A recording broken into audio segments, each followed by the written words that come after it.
Hi everyone, I'm Robbie, I'm 17, and I was a 2020 to 2021 fellow in the Boston cohort. Looking back, I think my journey as a Diller Teen Fellow was meant to be. It all started when my dad forwarded me the link to the wrong Diller application back in 2019. I took a quick look at the email and then doomed it indefinitely to my inbox. It was a year before I ever found it again. Well, on a late night, I stayed up till 1 a.m. working on my application. It was a masterpiece, a surefire admission ticket, and it all went down the drain when I forgot to click save. That night, I went to bed defeated. I decided it wasn't worth another shot, and I forgot all about Diller. Well, a month went by when I received a call from a friend of mine named Sasha. After some small talk, she revealed that she was calling because she was looking to nominate someone for a Jewish teen group she was a part of. When I asked her if it was Diller, she got really excited.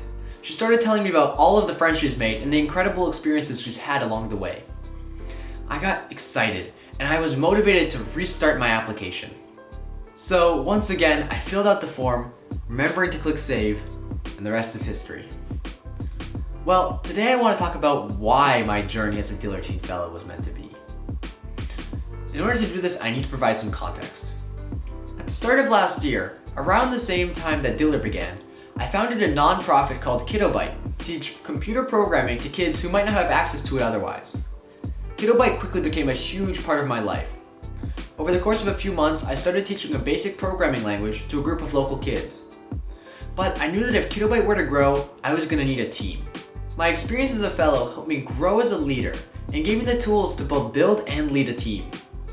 I started recruiting friends from school to teach classes and write curriculum. We now have over 30 volunteers. But Diller's impact only grew from there. Back in February, the Boston cohort decided to donate half of the Tikkun Olam grant money to KiddoBite after fellows presented why they thought KiddoBite was deserving of our group's recognition.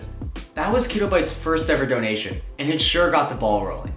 When local impact projects were announced, 4 volunteers reached out to dedicate their impact project to KiddoBite, fundraising money to buy computers for our students in transitional housing and homeless shelters. We raised over $11,000 in 4 months, and were able to donate 9 Chromebooks to our students at the Brookview House. None of that would have been possible without my cohort's support. Diller taught me how to be an effective leader, and my friends helped make my dreams a reality. In this week's upcoming Torah portion, we had say, Jacob dreams of angels ascending and descending a ladder to heaven.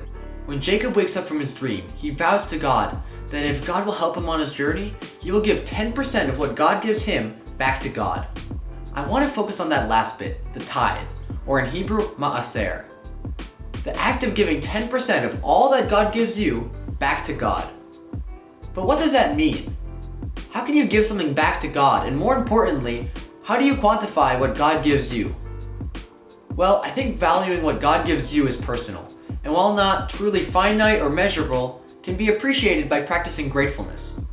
In terms of giving back to God, I think of Tikkun Olam, or repairing the world, a responsibility that I embraced as a result of my experience as a Diller Teen Fellow. We give back to God by giving back to each other. And at its core, that's what KiddoBite is all about. I think KiddoBite is my tithe for all the gifts God has given me, including my experience as a Diller Teen Fellow. And so, in a roundabout way, that's why I think Diller was meant to be.